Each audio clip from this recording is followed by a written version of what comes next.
George, news conference just wrapped up.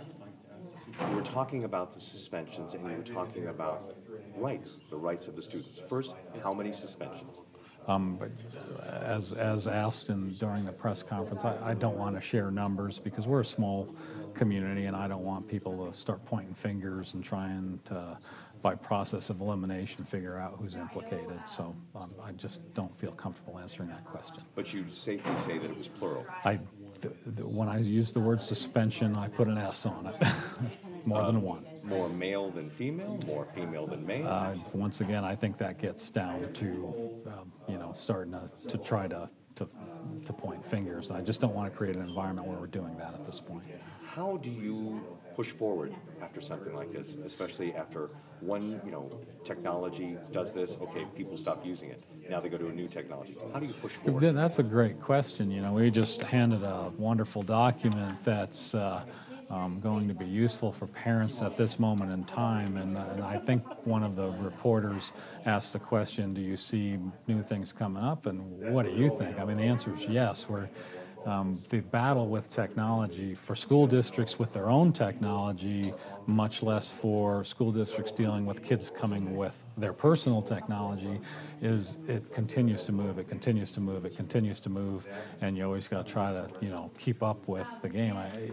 If you'd asked me, was there an app that we're describing where it looks like a calculator and you can get in, just 3 months ago, I said I've never heard anything like that. Maybe it was a year ago, I just heard a Snapchat, and that you could send something and by design it would disappear, So I mean, push this out 5 years, what are we dealing with? We're always going to deal with this. And so what we've got to do is we've got to teach personal responsibility, ethical use, and legal use of the devices that the students have. How do you handle it emotionally, the superintendent and also teachers? I mean, we've talked about the students, we've talked about the parents, but you're also on the forefront of all of this going on. How are you dealing with that?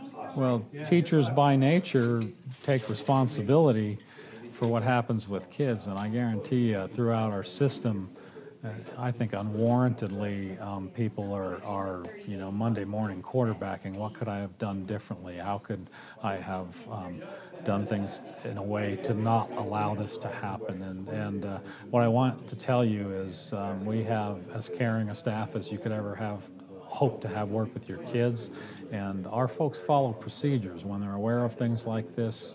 No matter what people are saying out in the community, they report it. We do the things we need to do to address it.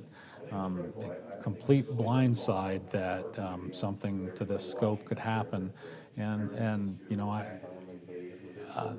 I don't want to call this a school tragedy, but for our system it is. And in any other school tragedy, everyone takes a look afterward and say, how could I have made sure that didn't happen? And we're doing that, and that's what we do. That's what makes us good people to put in front of your kids to educate your kids, because we're going to do whatever we can to make sure this doesn't happen in the future.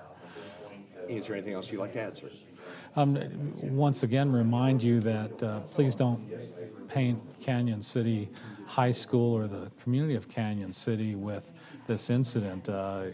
Chief Schultz mentioned that already something has broken in another state about this similar kind of thing happening. And the reality is, I bet you watch the media, perhaps some kids who've been dealing with what some of our kids have been dealing with are having the courage to come forward and saying, I've sensed this is wrong, I understand it's illegal now, I want it to stop. And so, unfortunately, we're just sort of first.